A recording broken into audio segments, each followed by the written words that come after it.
Hello there, my name's Neil David and I'm the host of Eurograps Express, the podcast exclusively dedicated to the wrestling of Europe. If it's wrestling and it happens in Europe and it's good, we talk about it. Whether it's RevPro, Progress, WXW, Passion Pro, Pro Wrestling Chaos, Pro Wrestling North, we don't care, we talk about them all. If it's good and it's exciting, I want to share it with you. We're on the Voices of Wrestling Podcasting Network. Check us out on the feed. Check us out on Twitter at EuroGrapsEXP. And join us for chat about European wrestling and a little bit of chat about cheese. Hopefully see you there. This podcast is a member of the Voices of Wrestling Podcasting Network. Visit voicesofwrestling.com to hear the rest of our great podcasts, as well as show reviews, columns, opinions, and updates across the world of wrestling. Here we go!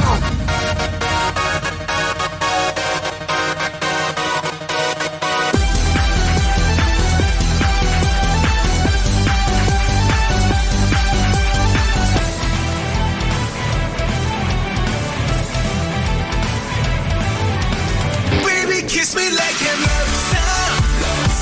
So I'm a cloudy. Whoa, whoa, kimi ga kata omoi. Namida no shizure mo.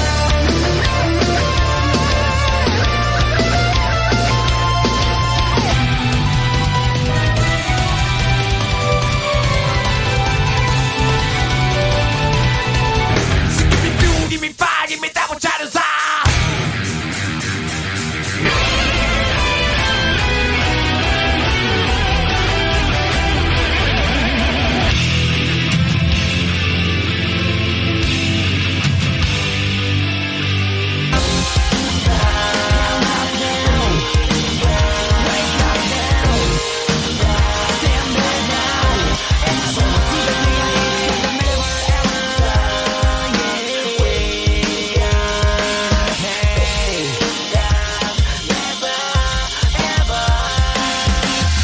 You're listening to the Emerald Flow Show on the Voices of Wrestling Podcast Network.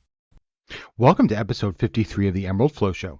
We're a podcast of the Voices of Wrestling Podcast Network. You can follow us on X at Emerald Flow Show and listen to us on all of your podcast apps and leave us a 5-star review on Apple Podcasts if you can. And if you're feeling generous, you can donate to us at voicesofwrestling.com/donate. I'm Gerard. I'm flying solo this week because Paul is on his way to Japan, and just the timing around the holidays and everything didn't work out for us to record together. But we have a lot to get to because, we're going into that time of the year where there's so much going on in Japan in terms of shows starting from December 31st onwards. And before we begin, I have to apologize. I sent out a tweet saying that there wasn't going to be an NXT presence on the All Japan show on January 2nd. I had tried to track that story down, and I was wrong. And it's funny because it only came out a few minutes after I did that. I take full responsibility. It was not Paul at all. Very embarrassing. And I know this isn't an excuse or anything, but just to give a frame of mind reference here, I know that there was other journalists following the story that didn't think also there wasn't going to be an NXT challenger for the Triple Crown on December 2nd. So again, very embarrassing. And I've tried generally not to be someone that does scoops or anything like that because I didn't want to necessarily deal with it. And I've had stuff come across my radar, hearing things that actually turned out to be very true on some, fairly big things. But I guess what sort of ended up motivating me to try to track something down, although albeit wrongly, was just obviously the amount of attention that this was getting and everything like that. Obviously, someone had like a Google Trends thing about All Japan, and it just shot up dramatically upon that sort of rumors that there was going to be an NXT presence and everything like that. And, I think a lot of people that were covering this didn't know anything about the promotion really and everything like that. So I just felt like if I could, I cover it. So that screwed up, and I'm very sorry. But from now on, I'm going to refrain from doing anything like that again, honestly, unless, but even then, I just don't necessarily want to deal with tracking everything down and confirming everything like that. So again, I hope you'll forgive me and continue to listen to our show. So we have to get to a lot of stuff, but before we get to what's going on for sort of over New Year's and everything like that, we're going to start with just a few little notes. Noah Monday Magic had another really good show on the 18th, which was headlined by Kaito Kiyomiya defeating Ryohei Oiwa in a pretty good match.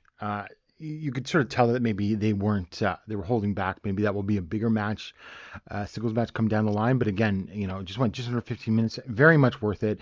And then we had Kota Minoura and Ben K from Dragon Gate teaming with Keno against Manabu Soya, Masakitami, and Daiki Inaba, with the Keno team winning that. Again, really good match. Just, another fun show with, not too long matches.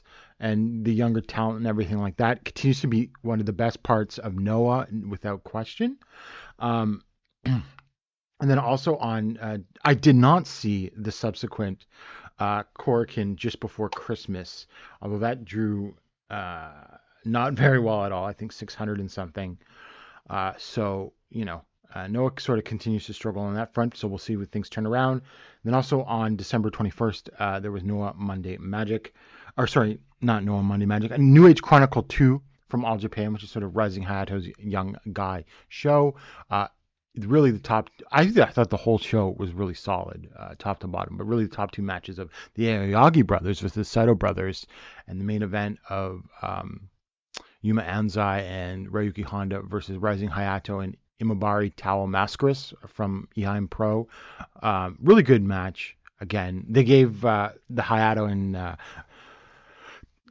Towel, I guess for lack of a better term, team a lot. I think since they're both from Eheim Pro, I'm sure that Hayato's probably trying to get Mascaris into All Japan.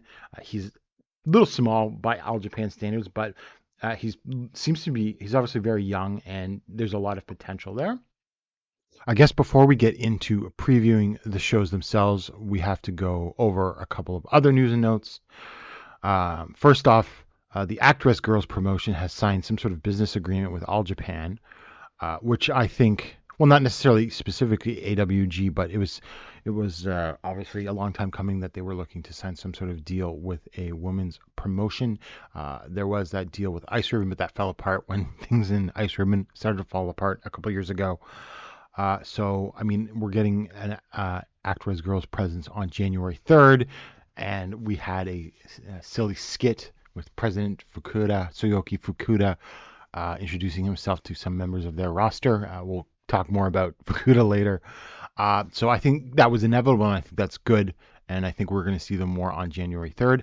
I honestly don't know anything about this promotion. It is one of the only promotions in Japan that I have never really watched and have no sort of the faintest feelings of all on. I know they have their own streaming service and everything like that, and the company's gone through sort of different restructuring over time with sort of the directions that it wants to take with like I believe like ACT and colors and everything like that. And I don't know all of the different differentiations, but I know that a fair amount of talent from the Joshi scene has started in the company. So I think that will, and from people I do talk to, that there's a lot of people that are generally, fairly high on the promotion. So I think that is going to be a good sign, depending on how it's handled. But we'll get into that more a little later. Probably in the surprising thing, although it's given some of the names, although it's not particularly surprising that people are leaving All Japan at the end of the year, because that's now like a yearly occurrence. We have Tako Omori and the ring announcer Tiger Kihara leaving. Both sort of surprising names, given their stature. Kihara has been with the company since 1987 and has been a ring announcer since 1989. I don't know what's going on with that. Maybe he wanted to move on. Maybe the company is restructuring, looking for. It could be also a case they want younger people on this. That would not necessarily shock me, given the direction the company is going. Again, I'm just speculating. I don't know anything about that. Kiara's also played a role in sort of putting together a lot of those like Baba related memorial shows. So with Kyohei Wada, I would assume that would continue unless he's getting out of the business. So we'll see what that's all about. I mean, Kiara obviously has lots of friends in the business. He takes pictures regularly with himself, with other people and other companies. So he could pop up somewhere else or he could be leaving the business. I guess we'll just have to watch for that. Omori is a bit of a surprise because it's been reported that he's well liked among the other wrestlers backstage. I mean, he's in his mid 50s now. I think he might be coming up on 55 or 56 years old next year. I thought he may, people have speculated that he had a hand in sort of booking or running things backstage. I don't know how valid or accurate that is. But it does come as a surprise for someone to leave a company like that. Now, again, is he going to see people speculate he's going to go to DDT to join Jun Akiyama? That obviously would seem like the most obvious landing spot. Maybe he'll freelance. Maybe he wants to not be full-time, but sort of be semi-retired or like part-time. I don't know. Again, this year it's both been two older talents, and it could be a case of the company sort of wanting to clear out some of the older talent because, the roster average age, if you compare it to what it was like 5 years ago, has gotten younger. There's less over 50 wrestlers in the company. Actually, with Omori, I don't think there will be anyone over 50 other than Fuchi, but that's sort of a special case. So I don't know what's up with that. I obviously wish him the best. I think he's, a dear favorite of mine, an underrated talent. I don't think he was quite, the high elite 10 out of 10 level, but I think he is actually sort of underrated if you look back at his whole career. And really, I don't think it's ridiculous or one to say he's one of the best tag team workers of all time if you consider all of his tag teams from, the tag team with Akiyama, because they started in the 90s and they had held the All Asia tag titles for 3 or 4 years. And then he had No Fear. And then he had various tag teams with Manabu Nakanishi and Wild Child. He had Get Wild with Manabu Soya. Just a really underrated tag worker of the last 30 years. Obviously he slowed down, but he's got ring intelligence where whatever, he can still have a better match than maybe you would think so, given the way he, and he doesn't move around horribly or anything like that, but he does show his age and everything like that. So, I mean, I'm sad to see him go because obviously sentimental favorite and everything like that. But I will be watching for what he does next, and that will be interesting. And, I see it probably as more of a situation of the youth movement, but maybe something will come out and saying that, no, there's more drama backstage and everything like that. Because, that's sort of interesting to talk about and everything like that. But, people will tie it into other things going on, and we'll talk about that now. Obviously, I hinted at it earlier during my apology and everything. But yes, Charlie Dempsey will be facing the winner of Kento Miyahara versus Katsuhiko Nakajima on January 3rd for the Triple Crown. He is the special assassin of President Fukuda. This has obviously driven many people very angry. They are very suspicious of any sort of WWE involvement in Japan. What they could do to the scene there, and it's not an out there or illegitimate concern and everything like that. But I'm going to be honest with you, I am not panicking. I don't see any reason to do so. I mean, look, they just signed an agreement with Abema, and which apparently is not going that well, just in terms of total viewers. They had Walter in Big Japan a couple years ago. Nothing came of that, although, there were rumors they were trying to buy Big Japan. And then there was obviously Nakamura against Great Muta last January 2023. Again, nothing happened. It was a one-off. I would say that if they had sent someone like a Braun Breaker or a Grayson Waller, I would be more concerned. But they had William Regal do a video saying, I want to represent the European style. I want him to represent the European style. And he revealed that he was, Dempsey's real son. And he spent more time in the video talking about the legacy of Billy Robinson than WWE. So this is probably a favor set up through Hideki, because he was a coach in NXT and everything like that, and Regal, and everything like that. I do not think it is some bigger sign of a takeover. I would say that if they announce more, then you could be more suspicious. But right now, I think this is just a one-off through, get him some Japanese experience, because he was in the New Japan dojo, I believe, but I'm not sure if he was in the one in Japan or in LA. But he didn't wrestle on any New Japan shows, I believe, or not very many. So this gives him a high profile thing and that sort of thing to give him some experience. So that's all I think this is. And look, I'm simply not panicking. I'm really not. So, I mean, I don't watch WWE or any really North American wrestling these days and everything like that. So I had to sort of do a quick crash course in Charlie Dempsey, and he's a pretty good worker from what I've seen. There's a match, him versus Axiom from Booker T's Reality of Wrestling, that's easily found on YouTube. Goes, I think, over 16 minutes. It has like a little bit of interference at the end, not surprisingly. What do you expect? But the rest of the match is very solid.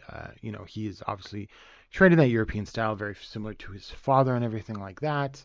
So, I mean, honestly, regardless of whether he's against Miyahara and Nakajima, although I will get into this later, I think it's going to be Miyahara still. It's going to be a good match, I think. I don't know if it's going to be a great match.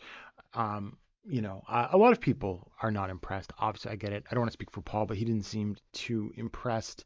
A lot of people that I know are going to be in Japan are skipping the show. I mean, if I were there, I'd go. I don't have any issue with this, anything like that. Again, it just seems like a cooties theory. Like, you go near someone, you get, infected with the mythical cooties. I just don't see any of this happening. Again, it could be disastrously wrong, and we can see about that. But I think ultimately it'll be a nice little match. They need someone, right? I mean, this is still one of the weaknesses with All Japan for all of its success in 2023 is a lack of challengers. And you could say, well, who is this guy? I mean, he's not even anything within the context that he's coming from and everything like that. And I get it, but as soon as more NXT talent gets announced for All Japan, then you can worry. Otherwise, I'm just going to sit back and enjoy the match, because I think it'll be good. I don't know what else to say. I'm just not that angry or upset about it. It is what it is, and I think it'll ultimately be a good match. So we're going to preview the shows, and we'll start, I guess we'll go in chronological order, because that sort of makes the most sense. So we start with December 31st at Yoyogi National Gymnasium number 2 for All Japan's show. The match order is out, so I can go in that exact match order. First match, Gaora TV Championship, sort of 6-man preview tag. Got Black Menso-re, Takuya Nomura, Fuminori Abe versus Minoru Tanaka, Naruki Doi, and Koji Iwamoto.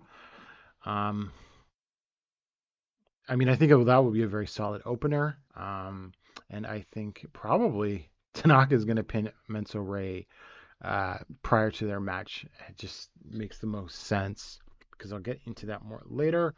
Next up, second match, this is the Takao Omori farewell match to All Japan Pro Wrestling. We got Ryuki Honda, Ryo Inoue, and Takao Omori versus Koji Doi, finally returning. And Kuma Arashi also returning, and the Mitsuya Nagai. Could be a solid little match. I'm sure Omori will get a lot of his spots and shine in.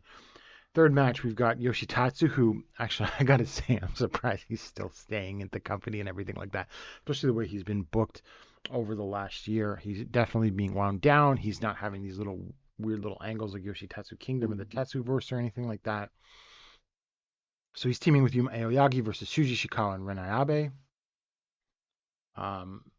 We could say that's a sort of not the most efficient use of Yuma on this card, but it is what it is. People sometimes sometimes Yuma will not be on a big match on a card, and some people will be like gloom and doom about things. I'm not. It's just, the main event is really what's the focus of this show, so I wouldn't read too much into this match on this show. So, I mean, assuming Lee Ishikawa and Ayabe win, and I have no clue, but I mean, Ayabe is someone you got to think about who could be announced as having a contract on January 2nd. And then fourth match, the true Rookie of the Year match. We have Jun Saito versus Rei Saito. They set this up on the New Age Chronicle 2 show. I am looking forward to this, because I have always been a Saito Brothers supporter, and I think this could be a lot of fun. I watched a couple of Rei Saito's matches in the Dio. His match against Yukio Naya was actually pretty good. Because it was just the two big guys running into each other, and I know that Naya doesn't always have the best reputation, but it's actually worth watching. In the next step, we have the Shotaro Ashino return match. Shotaro Ashino and T-Hawk versus Hiroshio, Tokyo, Japan, and Seigo Tachibana. You can all figure out who's probably losing here and everything like that. But look, Jiro and Tachibana always deliver, whether or not you don't want to I've been on record many times about liking Tachibana, but, Jiro is not a bad worker. It's just the whole act gets annoying and everything like that. So it could be a very solid match. And the sixth match is Yuma Anzai and Charlie Dempsey versus Tetsuya Fujinami and Leona. I sort of get where they're going with this. In the video, Regal mentioned that he had faced people like Antonio Inoki and Fujinami. So, getting that sort of rub for his son. Obviously, Leona probably loses here to Dempsey. We've said on the show that Leona has become a perfectly competent worker. Fujinami is limited. I mean, he's 70 years old. He's going to be 71 in 2024. If he can just do some mat exchanges with these guys, I think that's all. And then maybe a dragon screw. That will send the crowd home happy. In the seventh match, All Japan versus DDT. We've got Asuka Oyagi and Rising Hayato versus the KOD champion Yuki Ueno and Toei Kojima. I would expect some big things from this. I think that they're going to want to sort of, they're relatively high up on the card, so I think they're going to want to make a statement and everything like that, and I think it will be really good, and I think the All Japan team will win because Kojima is not necessarily a push commodity that much in DDT. And then the eighth match, World Junior Heavyweight Champion, we've got Al Lindemann versus the Junior Battle of Glory champion winner, Dan Tamura. This is obviously, I think, going to be Dan's big crowning moment. And normally I would say that they would probably gel. But with, Lindemann has looked very uninspired and uninterested in this junior title reign. It seems like the Great Office just told him, hey, we're going to do this, you're going to do this, you're going to have these defenses, whatever. The only match from the reign, or the match from the reign I like the most was actually the match against Jonathan Gresham back in Sapporo. I actually thought that was a very solid match, and I thought that Gresham worked really hard, and I think that Al Lindemann got into it because Gresham was sort of pushing him and wanting to have a nice technical match, fast-paced technical match, and that was probably my favorite match of the reign. So I expect Dan to win here, have his big moment, and be interesting to see where things go. I mean, I think obviously Atsuki is always waiting in the wings to win the title back. It could be Rising Hayato finally getting the title next. I mean, Dan's getting the title before Rising Hayato, even though Hayato's developed himself into a star, because obviously Dan is a one of their dojo boys and everything like that, which is fine. I think that that's not too big of an issue. Dan really does have a fan following. I think people sort of underestimate that. And so I think that he will do well as junior champion. And just again, I just hope they don't fall into the pattern. He'll get a couple defenses loose to outsiders. I hope they can find some fresh faces for him to sort of find himself in the ring against, because they just had the junior battle of glory where they all face each other and everything like that. So we'll see what happens. I would assume though maybe Hikaru Sato is probably going to be one of the earlier challengers because they had a draw in the tournament, and then they've got the whole partner thing, and Dan finally getting his big win over Sato in a title match would be big for him. And next to the ninth match in the semifinal, in which I was sort of surprised that this appeared where it is, but we've got Suwama, Hideki Suzuki, and Hikaru Sato versus Minoru Suzuki, Davey Boy Smith Jr., and Hokuto Omori. That this is going to be the semi-main event is, I think, in part because this is Smith's debut in All Japan. He was scheduled to be in the 2020 Champion Carnival, but then, the pandemic happened and everything like that. They're playing off of some Suzuki Gun nostalgia by putting Suzuki and Smith back together. And I think that, Smith's going to be around on January 2nd and 3rd. There seems to be some rumblings, like in the Observer, it said he'll be starting with the promotion as a regular, I believe the term was.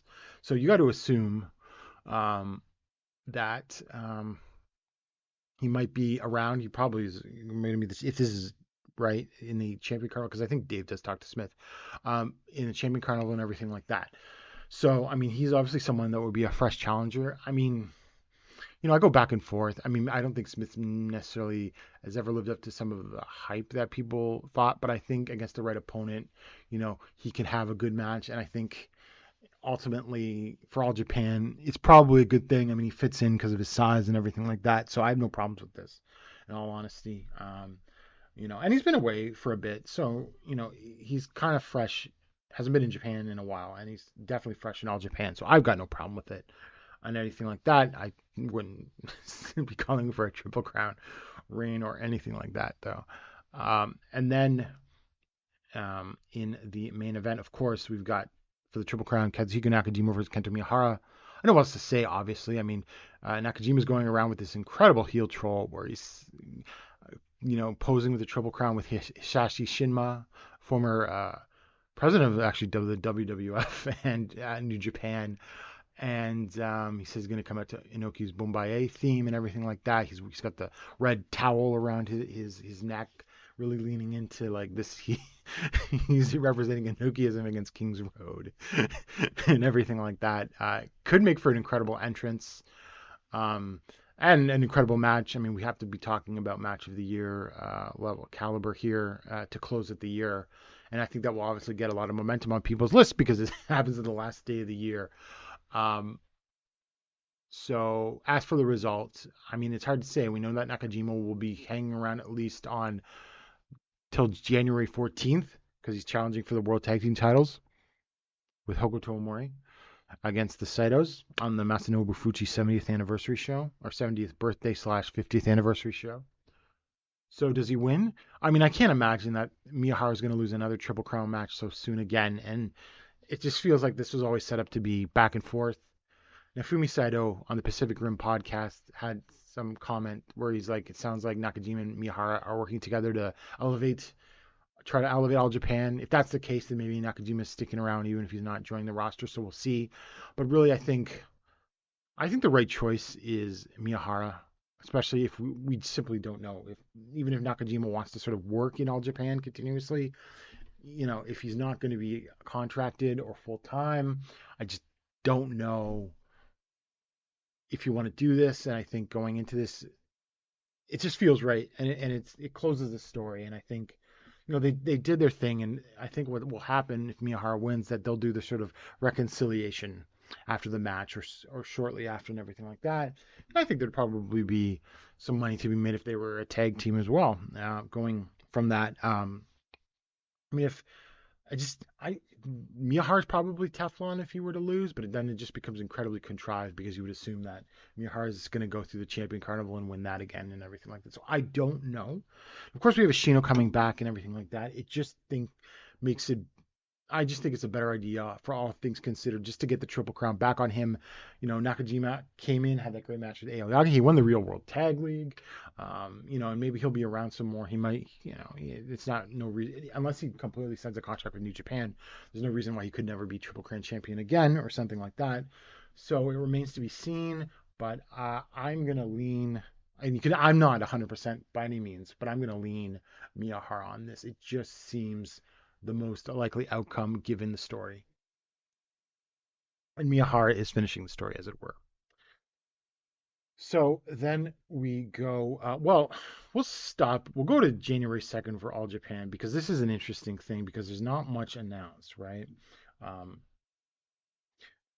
There's the annual New Year Battle Royale. It's no longer the Heavyweight Battle Royal because they got rid of the Junior Heavyweight Battle Royal. That happens around the same time. So all we've got, other than the Battle Royal, is Minoru Tanaka and Black Menso Ray for the Gay RTV Championship. I mean, this title's not doing anything. I like Menso Ray. I think he's underrated. I mean, obviously in other days, as Yohei Nakajima, he was a Gerard TV champion. Will Tanaka drop it to someone like that? You never know, but I just don't know what else there is to be gleaned out of this title reign of Tanaka's, and because he's done most of the defenses and great and everything like that. But also, announced for the show are Mitsuya Nagai, Usama Nishimura, Minoru Suzuki, Hideki Suzuki, Kuroshio Tokyo Japan, Naruki Doi, Koji Iwamoto, Fuminori Abe, Segi Tachibana, Takahiro Katori, who's that sort of like dog gimmick guy on the New Age Chronicle shows, and Davey Boy Smith Jr. I would assume that Charlie Dempsey's also on the show, and you got to assume that he's probably one of the leading candidates to win that Battle Royal, actually. And actually, no, I'll just finish up with All Japan because why not? On January 3rd, obviously Charlie Dempsey versus the winner of the Triple Crown match. And then we have the Actress Girls Offer match, Mariah Ono and Netsuoya versus Chika Goto and Koki. I have not seen any of them, but I think that, most people I know that watch Actress Girls do enjoy the promotion, so I'm looking to see forward what they can offer. So yeah, there's obviously going to be, I guess on December 31st, there's probably going to be stuff shot or like angles they do to set up some of the matches on January 2nd and 3rd, maybe, or at least some announcements of what those matches are. So we'll see. That is All Japan. I think, strangely enough, all of the momentum they were the vibes, I should say, because this is all vibes, right? They haven't really done anything actually ridiculous yet. But I've always said that, like, before the company was one bad booking decision away from going down the drain. We can bump that up to 2. But, I think the vibes that people are giving it bad vibes because of the WWE NXT thing. And I've already been over that. But I think that, I was going to say, and I forgot to say it, December 31st show really doesn't have that much support on the undercard outside of the junior title match, which got built up. But the rest of the stuff is just like multi-man tags mostly. And then you got the Saito matches. Not a lot of support. Maybe, but then maybe not. They decided, they looked at and the main floor is almost always sold out. There's a few 70,000 yen ringside tickets available. Those will probably go on walk up. And so people will have to sit up on like the then second level. So, I would assume we got to be talking about a show that could do 2,000. I think that is a realistic goal, and I think over 2,000 is within reach. I think that would be huge for All Japan to do over 2,000 on the strength of just that one match alone. I didn't read too much into this, and I think that it's the promotional thing. Why load up the show when you have one of the biggest matches in the company in years to do this sort of thing, right? So I get the logic of that. And I think that that's probably, if you see the card and you think there's not that much left, I think it'll be a good show. But I think that's the logic behind that. And I think that the show will still be good. The second and third remain to be seen. But I've already gotten my thoughts on the Dempsey thing. I just don't sweat it, and I just can't put the sort of outrage that other people do on this, even if obviously like that is a style of professional sports entertainment that I just do not like and have not really ever, when I was younger, yeah, but when I was like 15, 16, but I don't. I think there's also some hostility to Regal. I don't give a shit about any of that. I'm not British. He didn't ruin my indie scene. I don't care if he's a Cardi behind the backstage in AEW. I really don't. I just don't. So I just can't get outraged at any of this. So that's All Japan. I still think that despite some of the bad vibes, they still have a chance to get a lot of attention going into this. And I think it is going to be a good New Year's Eve and New Year's for the company that's going to set up a lot of directions. But again, I could be wrong. We could find out that they're going down the sports entertainment route. Oh, one last thing on All Japan that I forgot to mention. The angle setting up the tease of an NXT presence got a lot of people's radar. They're like, "Oh, is this a parody and a joke?" And I think that captured people's attention. Maybe not the right term, but people were like, "Is this actually happening?" kind of thing. And in it, it was like Tsuyuki Fukuda in like the All Japan office, the Real World Tag League trophies and the Champion Carnival trophy was behind him. He's surrounded by some, I believe, actress girls members in like their sexy Santa outfits and everything like that. And he gets a call and everything. But this is the second video of him in a couple of weeks. The first one was to set up the actress girls relationship. So to me, what I find more troublesome than any sort of relationship with WWE is Fukuda's now sort of becoming a character. I don't like that when you have management who are not wrestlers become characters.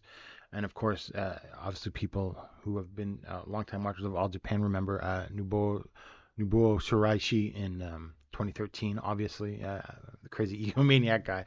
So to me, that is a trend that I don't like. That I think could be a problem going on, just him sucking up air and being goofy and taking sort of attention away from all of the good things that the company has done. So I think that is to me, that's a bigger red flag or warning than anything with WWE, unless there's an actual formal relationship, which again, I don't think there is. Could be wrong, but I'm knocking on wood that there's not. But again, to me, that is the more troublesome thing that is more likely to continue in this regard, and I don't like it. And I'm not the only person to point this out as well. So people sort of got that feeling too, that this is a problem regardless of what's happening with WWE. And so hopefully that this is just a little set up the holiday shows, and that this is not a thing going forward. So we're going to go on to Pro Wrestling Noah next. I was thinking to myself about this, and I think perhaps, I don't know. Again, we'll talk about vibes. I think the sort of storm or the trough or whatever has passed, and I think maybe that, and I'll get into some of the problems later. But I don't know. I think things can well, you never say never, but I think things can only go up from here. So I don't know. I have a semi good feeling about this show. So let's get into it. First off, we've got the dark match. You got the rookies Taishi Ozawa and Yu Owada. And then we have another dark match. It's an 8-man tag team match. Muhammad Yone, Atsushi Kotoge, Super Crazy, and Teriyaki versus Akitoshi Saito, Hajime Ohara, Hiroki, and Kai Fujimura. And then the 3-way match for the GHC Junior Heavyweight Tag Team Championship, Dragon Bane and Alpha Wolf, the champions, versus Yohei and Tadasuke versus Ninja Mac and Alejandro. I mean, this I think will be good. It'll just be a spot fest. But, I mean, you need one of those on this card. Next up, titled International Sensation, 6-man tag match. We got good-looking guys Jake Lee, Jack Morris, and Anthony Green versus El Hijo Dr. Wagner Jr., who I should say has signed a new contract with Noah for I don't know how long, but at least 2024, I would assume. So that's a good sign because he was a breakout star in 2023 for Noah. So that is really great that he's hanging around. And then we got Vinny Massaro and Titus Alexander, which is a huge thing for both of those guys who have been solid in Noah, especially helping the Monday Magic shows. So that is great to see. And then we've got a Noah versus New Japan match, Masa Kitamiya versus Tomohiro Ishii. I can't complain about this. I think it will be great. Hopefully it gets, 15 minutes and everything like that. I would assume that Ishii's going to win this one, though, actually, I think.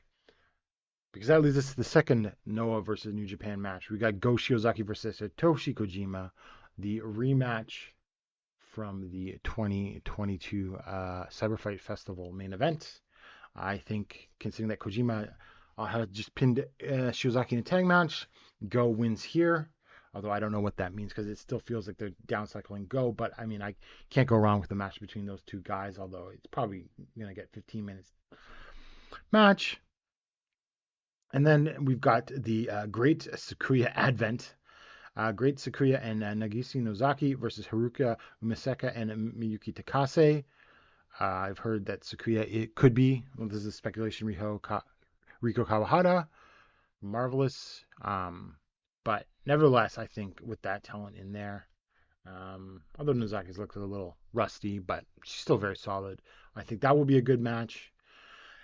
And then singles match, we've got Alka Sasaki versus Takashi Sugiura, and now it's come out that Alka sounds like he's going to be regular in Pro Wrestling Noah going forward, and I have to say I am fine with that. I mean, obviously he's green, but MMA fighters tend to adapt.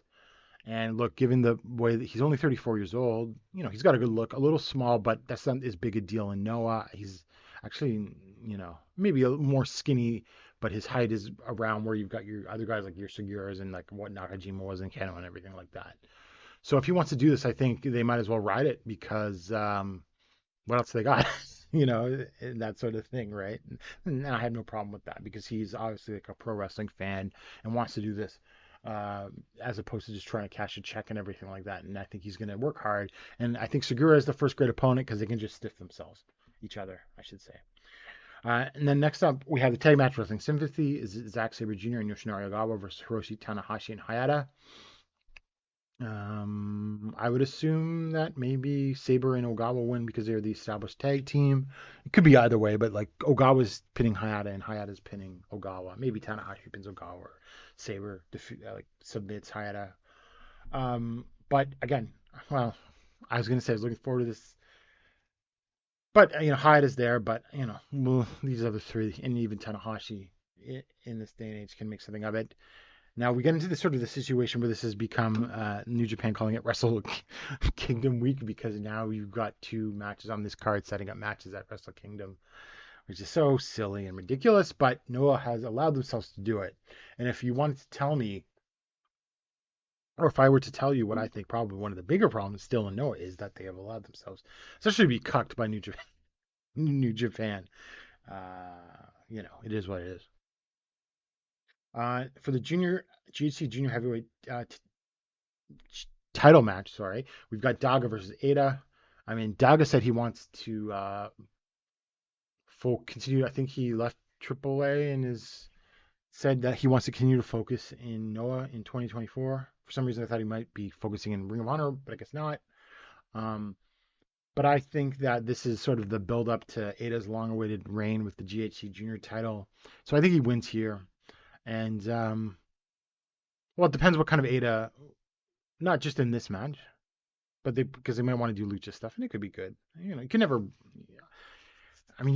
completely write something like this off, even if some of the stuff has been underwhelming with the Ada tag team and Stinger and drama and everything like that. But, so I don't know. This is a question mark of how good the match will be. And it's a question mark of what kind of Ada will show up if he wins this title, and what kind of reign it will be. But can't write it off. Ada's just simply too talented, even if I don't always like his creative choices. And then we have, speaking of Road to Wrestle Kingdom or Wrestle Kingdom Week, we've got Noah and New Japan versus House of Torture. We've got Kaito Kiyomiya, Shota Umino, Ryohei Oiwa, Daiki Inaba, Shuji Kondo, and Junta Miyawaki versus Evil, Ren Narita, Yujiro Takahashi, Sho, Yoshinobu Kanemaru, and Dick Togo. Yeah, I'm not into this. I don't like House of Torture. I despise House of Torture. I think it's ridiculous, and I think some of the defenses of House of Torture are ridiculous. It is, we've been pretty solid on the when Voodoo Murders was bad, how bad it was, and the fact of the matter is Bullet Club and Bullet Club and House of Torture really have are successors to Voodoo Murders in many ways, not just simply like NWO things, right? That sort of Voodoo Murders, and especially with all the foreigners and Voodoo Murders and RO&D as well. I mean, though that sort of thing is actually very much also shapes, what we have today with Bullet Club and House of Torture. I don't like the interference. It's ridiculous. People will defend that against heat, yada, yada. And I don't think it's killing the promotion.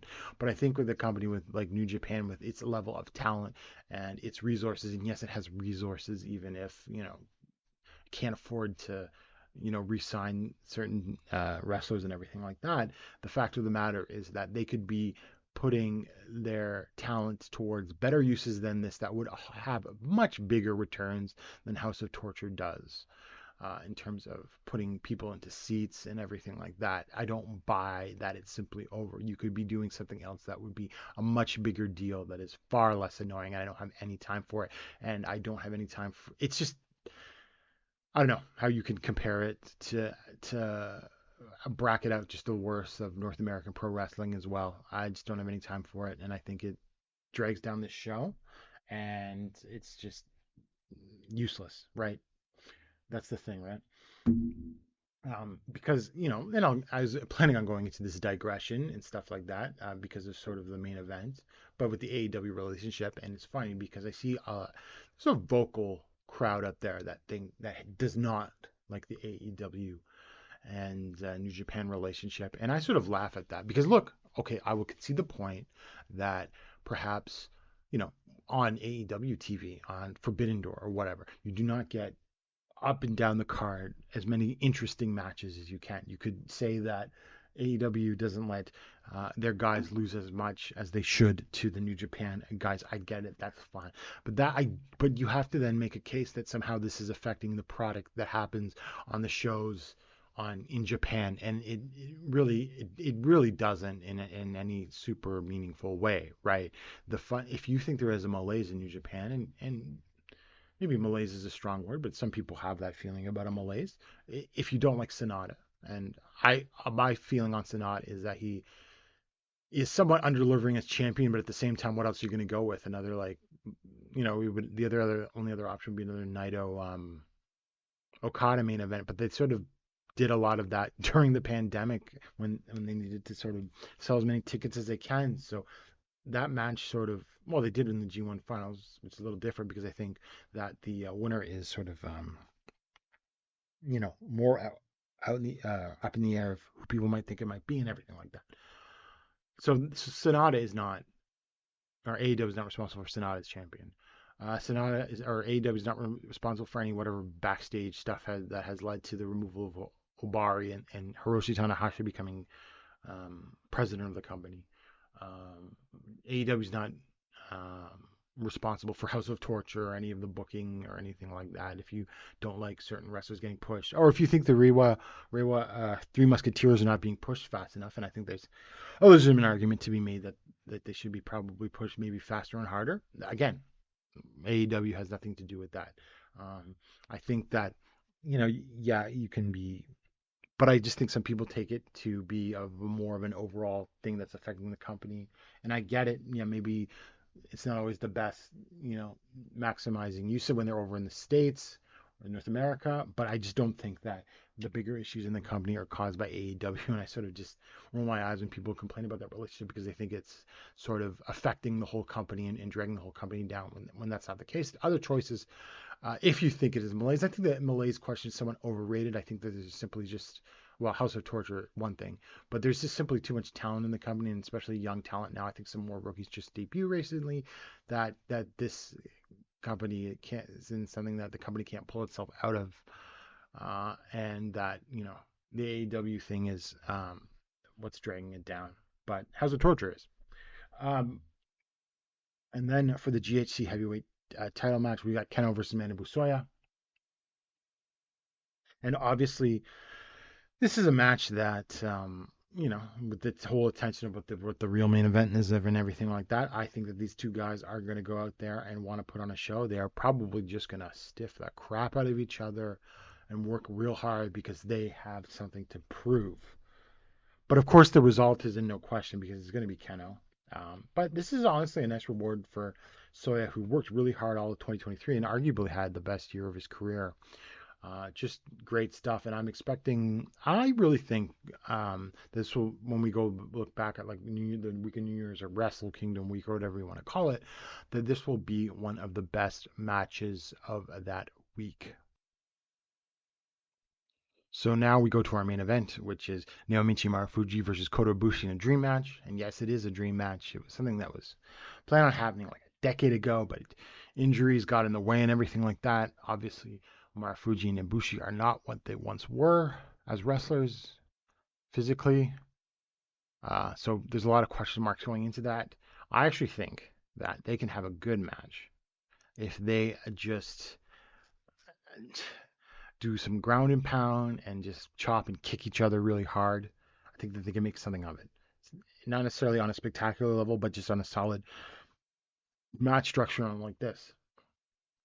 And in many ways, this is sort of like the ultimate test to see if if what Ibushi is capable of.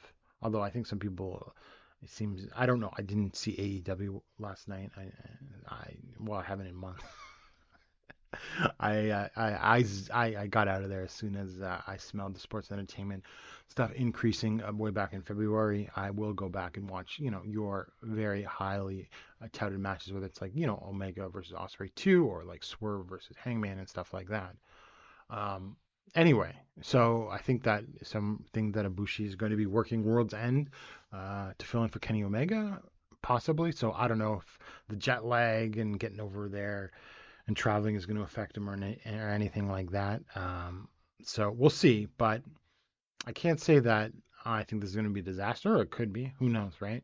So this is really sort of like, I don't know what's going to happen. I'm actually very curious to see what happens with this and everything, because it's going to be very telling about Ibushi. But I would assume that Marufuji probably wants to have a good match. I don't know what Ibushi's headspace is in or anything like that. So it's a question mark, but I think it still has the potential to surprise people on how good it could be. But yes, it could be sort of just a 3.5-star affair, or not good because Ibushi is just too far gone. I don't know. Who knows, right? I'm just not someone, I guess, when it comes to wrestlers showing their age, especially like great wrestlers showing their age, I want a bigger resume than what Ibushi has done since returning and leaving New Japan from his shoulder injury. He's probably, not obviously not what he once was, but I am not someone to completely write someone off until they have a much bigger sort of resume of matches when they're coming back from especially a long-term injury, and with everything that Ibushi has been through, it could be something that's as mental as much as physical, and maybe he just needs to get that love of wrestling back and everything like that, right? So that's why I think that there is still a chance that this could deliver. I don't know if it is going to be in the same breath of what Keno versus Soya could be, and obviously Miyahara versus Nakajima, but we will see. And that, to me, is sort of one of the sort of draws to the show, just like, what is this main event going to be? We don't know what it could be. Is it going to disappoint? Is it going to be great? I don't know. So there's that, but it is going to have my attention. With the exception of House of Torture, I don't think it's a bad card. It can be a little underwhelming, but I think that Noah can still deliver, and I think if Noah can get past this hump, who knows what, I guess, what the relationship with New Japan portends, but I think that, Wagner's re-signed. You've got guys now, like, I don't know how long Titus Alexander's going to be hanging around, because obviously he's not there with Noah, he's there with Marvelous, but this is his regular sort of stop. He's in the Marvelous dojo. But this is a regular stop. They'd be wise to see if they can get him as much as possible as well. So, I think that this can be a sort of a transition point for Pro Wrestling Noah. With this being the last show of the year, I thought I'd do a quick, very brief year in review. So we'll start with Noah. Obviously, as many expected, the things went sort of in a downward direction after the Muto retirement show in February. I didn't think it was all too bad, honestly, up until after the N1. But after the N1, I thought things got really, really, bad is a strong word, but just sometimes hard to get through these shows. And it was like, I only want to watch maybe one or two matches from these shows. It was sort of hard to watch, but just not because it was bad, but just because it was so uninteresting.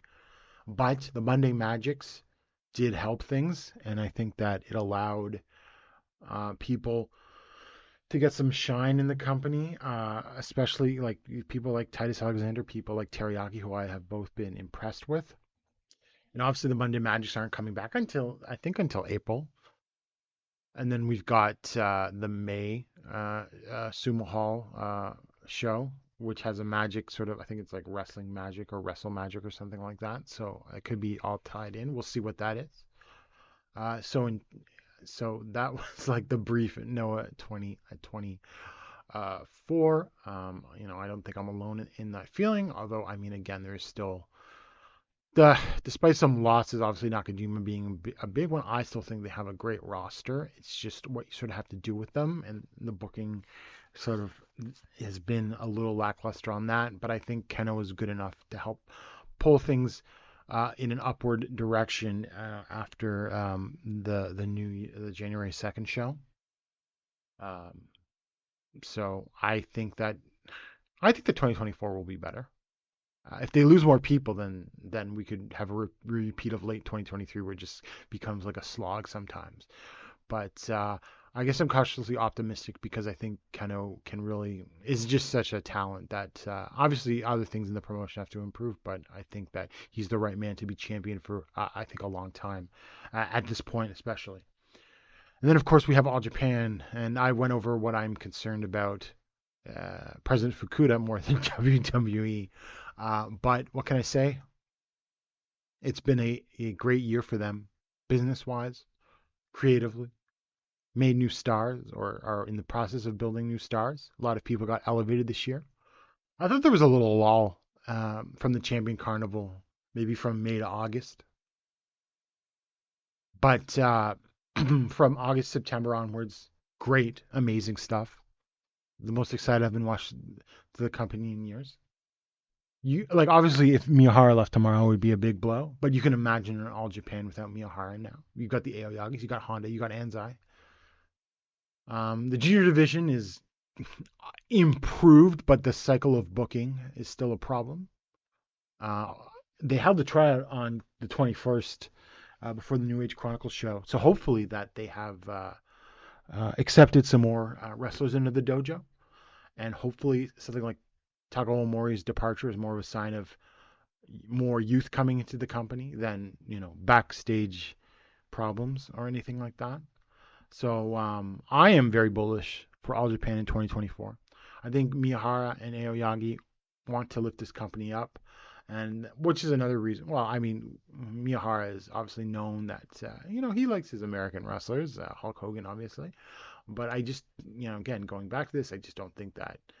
I think they have a vision, and I don't think that whatever is happening with the Dempsey guest spot, which is what it really just is going to drag it, and hopefully they can debut some new wrestlers and they can continue to elevate. I think 2024 will probably be a big year for Rising Hayato eventually. Honda and Anzai, I would hope, maybe win the tag titles, and I think obviously the Saitos were a delight. Obviously, I've been a big defender of them. They were just something different. Throw back to these huge lumbering ex-sumo guys that you hadn't seen as much in Japanese wrestling as you used to. And they've come into their own. The company has obviously done a very good job promoting them, outside in the media, doing media appearances, that show where they get in the cab and go around and eat restaurants, to the point where they now have made entrances in cabs at shows and everything like that. And they've clearly improved in the ring, and I think they will continue to do so. Yes, they're older. They are 37 now, but I think they have a few years of a good run in them. So I am excited, and I'm going to continue to sing their praises and defend them very, very strongly, furiously. So yeah, I'm still bullish, and I'm not gonna. I just, I've been through this already. I'm repeating myself, but yeah, no, I just don't think the WWE thing is that big a deal, and we'll probably realize that all in like a month from now. So yeah, I think that's for All Japan. Other quick 2023 thoughts. Big Japan, I didn't watch as much as I wanted to, but the Astronauts had a great year, and there is a lot of great stuff with Yuya Aoki's title reign that you should check out. Absolutely. And check out all of the Astronauts tag title matches. I would probably put Miyahara and Aoyagi just a little ahead of Astronauts as my overall tag team of the year in all of wrestling. And there's been some great stuff. Kaiji Tomato as the junior champion and everything like that.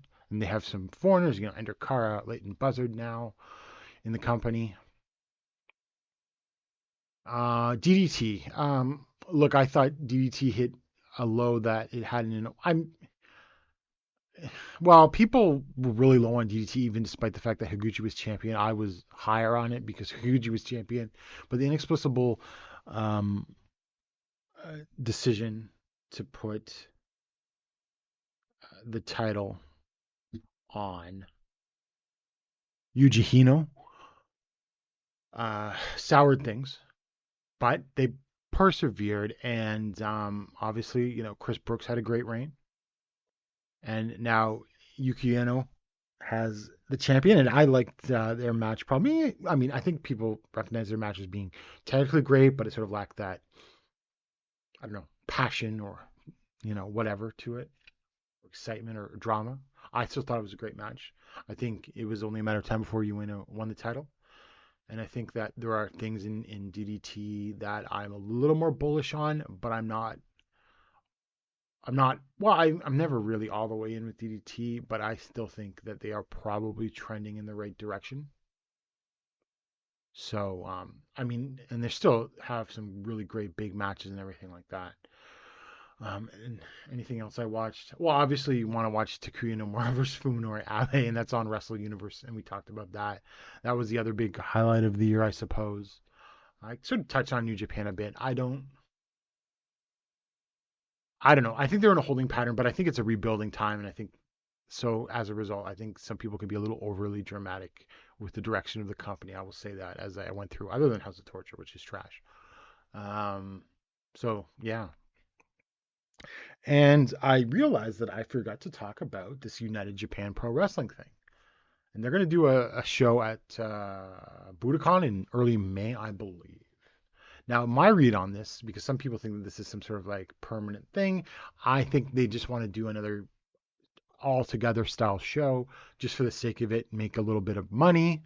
But ultimately, I think that this is just an organization, a professional or industry organization to lobby the government, because obviously coming out of COVID and everything like that, there was some lobbying done, and maybe that it wasn't always united, so they can sort of put on a united front when it comes to lobbying the government, if in case anything else happens. I mean, obviously I don't know what's going on, but rumors that the Tokyo Dome is going to get torn down and replaced with luxury condos, and of course if that happens, then maybe Korakuen Hall is getting torn down as well, and that could be a problem because of how important Korakuen Hall is, given its central location, given its history, where our company is going to run and find a 1,500 seat venue in central Tokyo type thing.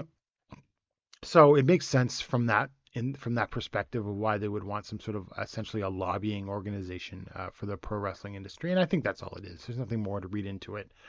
I don't think that you're going to have a dramatic amount of interpromotion, or there was already interpromotional stuff, but I don't think it's going to change the pace or the amount of it. The interpromotional stuff is interesting. What could be in 2024? I guess I'll just make some predictions.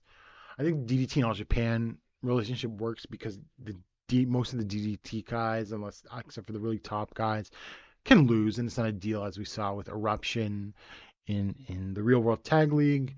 I think Noah is going to continue to try to ride on New Japan's coattails, and I think that it's not.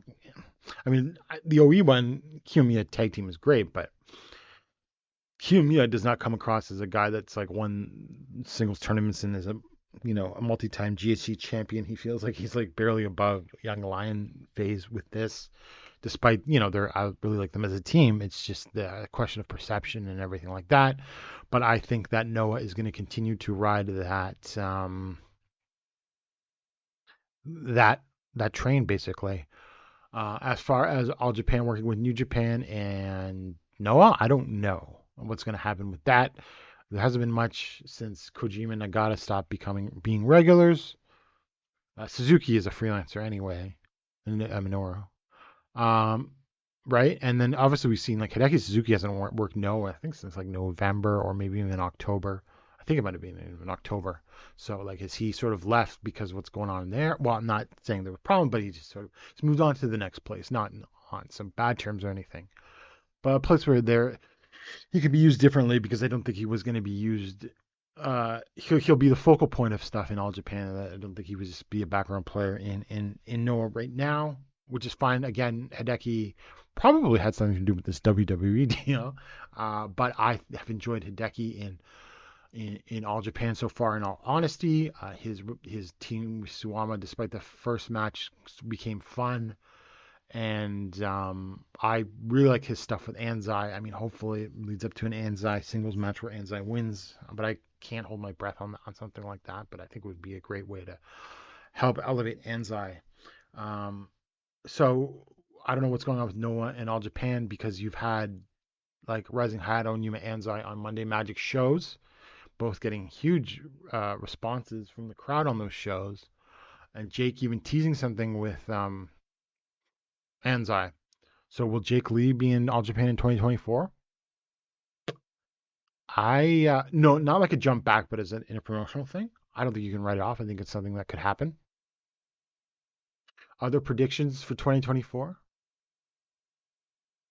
I think Keno holds the GHC title the whole year. I think he sort of has to, for the sake of rebuilding that company. And maybe by that time you can rebuild Kaito. I don't know. We'll see that. In All Japan in 2024. I don't think Yuma Anzai wins the Triple Crown. I don't think Ryuki Honda wins the Triple Crown. If we have one new Triple Crown champion in 2024, it will be Shotaro Ashino. So how will Ashino do? I don't know. They have a big match. They have a big match coming up in late January where they did the Miyahara versus Aoyagi match back last February. So that's like it's a sizable building. I actually think it can fit a little over 2,000 max. So could that be the spot for the title challenge that he still hasn't gotten because he broke his arm in the Champion Card Finals? I don't know, but it would again. I don't see him being Nakajima, but that would be too soon to take the title off of Miyahara. I mean, maybe what you want to do is just have him win the Champion Carnival again. That's a nice little story, and then he could finally have his moment. Then maybe he can have an unsuccessful attempt before that. I don't know, but I just think that he is the most likely person. And I'm not 100% on this, but if I had to pick someone who finally wins the Triple Crown in 2024, who hasn't won the Triple Crown before, it would be Ashino. Yeah. So, and I think if I have any other predictions, the Noah Junior division will continue to be what it is. Ada, I think, has an opportunity to elevate things, but I think he will just do the usual shtick that he's been doing since he came to Noah, unfortunately, because it could be more, and that division could be so much more. We've seen a dramatic improvement with the junior tag titles, and all they needed to do with the junior tag titles was just put it on two guys that are high flyers and just go out there and do spot fests and everything like that, and the division greatly improved. So I don't think it's like the thing with Noah is, like, as I said, with the talent, I don't think that the building or the rebuilding of it is some sort of complex process and anything like that. Other things I think happen in Noah, I think Morris will continue having a solid national title run, and I think that the GHC tag titles hopefully get some more prominence, because there's a lot of potential there with teams like Inaba and Kitamiya, whose run got cut way too short, but they put in some solid performances. Quite possibly the most underrated tag team of the year. Just some other thoughts. I would say for most improved wrestler of the year, I'll yield to Dr. Wagner Jr., no question. Tag team of the year, Kento Miyahara and Yuma Aoyagi. Wrestler of the year from like an overall MVP perspective. Well, if we just sort of keep it to the smaller Japanese promotions, I think you can make a case that's Yuma Aoyagi, because he's had great matches and he definitely helped All Japan's business improve. I mean, I think Keno is in that conversation, but I just think that the overall direction of the promotion in late 2023 hurt it, even if he was trying his damnedest to make something of it. Most outstanding in all of this, Miyahara maybe. I think he had the most great matches overall.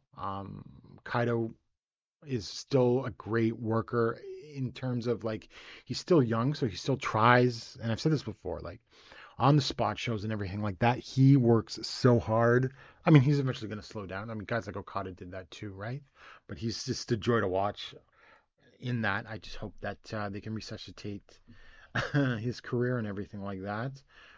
Show of the year, we'll give it to the The Muto retirement show. I mean, it was a spectacle, obviously.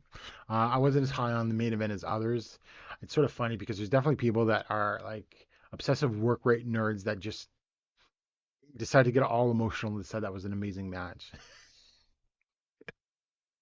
And I'm only needling them because of how much um, some people normally put into like, oh, the work rate, there are too many rest holds, was the selling of the leg. But then people, because of this is how pro wrestling really is, and it's really about getting emotion and getting emotion out of people. That the Naito and Muto match, and then the little Chono and Muto thing, it tugged everyone's heartstrings to the point where you stop caring about how much selling of the leg there was or anything like that. So that's always funny to me. And yeah, I think that about wraps it up for this week. This is, like I said, the last show of the year. So I wanted to do a quick year in review. Paul may record in Japan. That's just a question of like how easy that is to do or anything like that. So I cannot guarantee you any shows from Paul while he's in Japan, just to let you know. But I will be back here after January 3rd with a guest to talk about the 3 All Japan shows and the NOAH the New Year show. So I hope. So once again, I apologize again profusely. Very embarrassing, and I feel so bad about it, which we went over. I hope you had a great holiday. I hope you have a great new year. I hope you continue to listen to the Emerald Flow Show. We might try to shake things up in the new year, maybe have more focused shows on certain topics and everything like that. And I would just like to thank all of our listeners because we're coming up on 2 years of the show, which is sort of impressive, I suppose, if one considers how many podcasts never get past one episode and everything like that. And, I know actually in the last couple of days, I had people just reach out to me, just to reassure me and everything like that. And I know there are listeners and everything like that. And I always, always, always, I really appreciate that. We both do. And everything like that. And Paul's a great co-host and everything. So I wish you all the best for 2024 and hopefully pro wrestling, or at least the pro wrestling that we watch. And you know what? I want the whole industry to improve and be strong, because I do generally think a rising tide lifts all boats except for when it's with WWE, but that's another story. And I've been all through that. And just on a personal note, I know she might or might not be listening, but she does listen sometimes. I got engaged to my girlfriend over the holidays, so I just wanted to say to Jenny, I love you so much. And thank you so much for everything this past year to our listeners. It has been always fun through the ups and downs of everything. So we will see you all in 2024. Hey everybody, my name is Jesse Collins, and I want to tell you all about my show, the Gentleman's Wrestling Podcast, here on the Voices of Wrestling Podcast Network. On the Gentleman's Wrestling Podcast, we do a thorough analysis on the biggest issues and trends within the pro wrestling industry. We talk a lot about pro wrestling media, we talk a lot about fan culture and wrestling's place within general pop culture, and we talk about the broader influences that are shaping the way we discuss and analyze the pro wrestling industry. We've had some of the brightest minds in the pro wrestling intelligentsia on the show, including WrestleNomics host Brandon Thurston, both Rich Craich and Joe Lanza from the Flagship Wrestling Podcast, Trevor Dame from the Through the Years podcast, and a whole lot more. This isn't a show for hot takes. It's not a show recapping the latest episode of television. This is a show focusing on the biggest topics in pro wrestling and doing a deep dive on the real stories behind the surface level analysis you might find elsewhere. The Gentleman's Wrestling Podcast is available wherever you get your podcasts, and we'd really appreciate it if you gave us a try. Thanks.